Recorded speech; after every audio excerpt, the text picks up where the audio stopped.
Good day mga ka-sports natin dyan. Salpukan Barbie Ivy Lacsina kontra sa ating Queen Darna Gemma Galanza. Magaganap na. Sino ba talaga sa dalawang ito ang mas tunay na mas magaling? At sino sa kanila ang mas angat sa kasalukuyan? Well, pag-uusapan natin dahil nagtatalo-talo nga ang kanilang mga fans.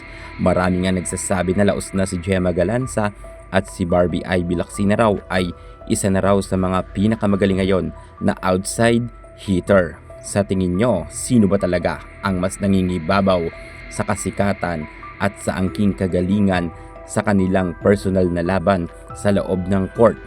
Kanino kayo kakampi? Si Gemma Galanza ba mas malakas or si Ivy Lacsina? Alamin ang buong detalye. Pero bago lahat, subscribe ka muna. Click ang ating notification bell para lagi kang updated sa lahat ng issue sa volleyball. Susunod na.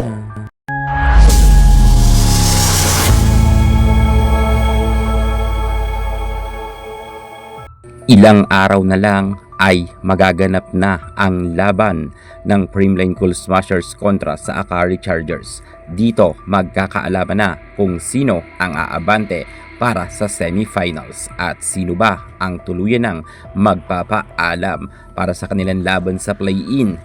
Salpukan Gemma Galanza at Ivy Barbie Lacsina, talagang mainit na pinag-uusapan sa kasalukuyan. Marami kasing nagsasabi na tila ba daw kayang-kaya na ng koponan nila Ivy Lacsina patiklupin ang Primline Cool Smashers. Gawa ng prelims ay napataob nga nila ang CCS sa mabilisan nga na set lamang. Pero makabawi naman kaya ang kupunan ng ating Queen Darna Gemma Galanza? Well, kung tutuusin, sa kasalukuyan ay talagang namamayagpag ang Akari. Pero sino ba talaga ang mas lamang bilang outside hitter? Si Gemma Galanza ba or si Ivy Lacsina? Well, kung sa category ang pag-uusapan natin, pagdating sa collegiate ay meron ng napatunayan na itong si Barbie Ivy Lacsina sapagkat napa-champion niya ang NU Bulldogs. Samantalang kung ikukumpara natin kay Gemma Galanza ng panahon niya ng collegiate ay hindi niya nga napa-champion ang team ng Adamson. Pero si Ivy Lacsina ay makailang champion rin ang naranasan niya ng kanyang kapanahunan sa UAAP.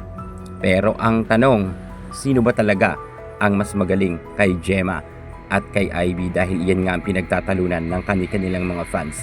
Pagdating sa UAAP sa pro, lamang itong si Ivy Lacsina. Well, iba naman kasi ang mga kalaban nila Ivy.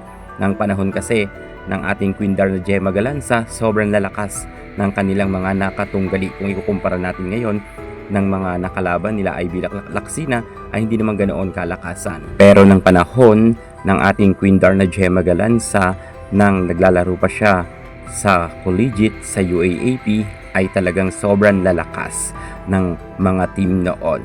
Kaya't kung tutuusin, meron man napatunayan itong si Barbie Ivy Lacsina ng panahon niya ng collegiate, pero kapansin-pansin natin na sa kasalukuyan ay sobrang ila pa talaga ang best outside hitter para nga kay Ivy Lacsina, at wala pa rin siyang napapatunayan pagdating sa pro. Hindi pa nga siya nagkaroon ng gintong medalya at hindi pa nga rin siya nagkaroon ng kahit isang special awards. Individual award ang pinag-uusapan natin at hindi rin si Ivy Lacsina masyado nagkaroon ng pagkakataon para makamit niya ang MVP award or kahit final MVP. Kung kaya siguro magaling man si Ivy Lacsina sa kasalukuyan dahil kitang-kita naman natin na tinatrabaho niya naman. Lalo na ng last game, nagkaroon nga siya ng 30 plus big points. Grabe rin talaga itong si Ibyang. Pero kung ikukumpara natin siya sa ating Queen Darna Gemma Galanza, mukhang malayo pa itong si Ibyang. Matangkad lang si Ivy Lacsina kung ikukumpara natin kay Gemma Galanza. Sa height lamang talaga siya. Pero sa angkin kagalingan ay sure tayo 100% mas magaling ang ating kumaring si Gemma Galanza.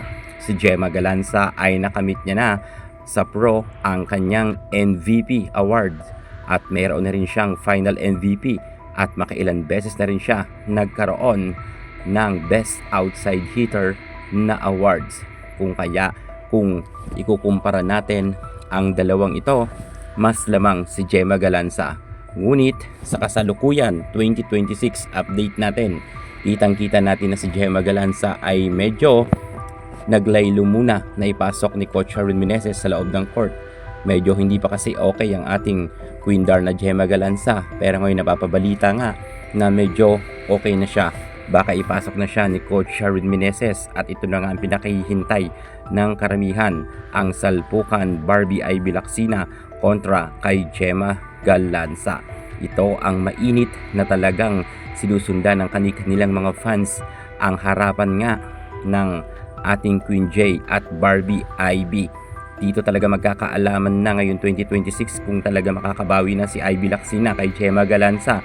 Alam naman natin na makailan beses na nagkaroon ng magkakataon na magsalpukan ang dalawang ito sa loob ng court, ngunit talagang mas nagtatagumpay ang ating Queen Dar na Gemma Galanza.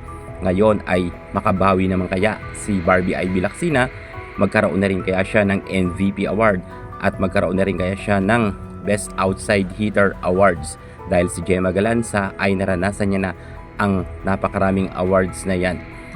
I hope na talagang itong si Ibiang ay magkaroon na nga rin ng awards para matuwa naman ang kanyang mga fans, dahil ang ibang mga fans nga ni Ibiang ay tinatawag nga siya na bagong Pinom. Well, magkikita-kita na lang tayo sa April 7 niya na sa Philoil Century. 6:30 yan ng hapon or paggabi na yan. Ang salpukan Gemma Galanza at Ivy Lacsina, yan ay ating pakatututukan, kaya manatili kayo naka-update sa ating channel at ma-update ko kayo ng laban nga ng Barbie versus Darna.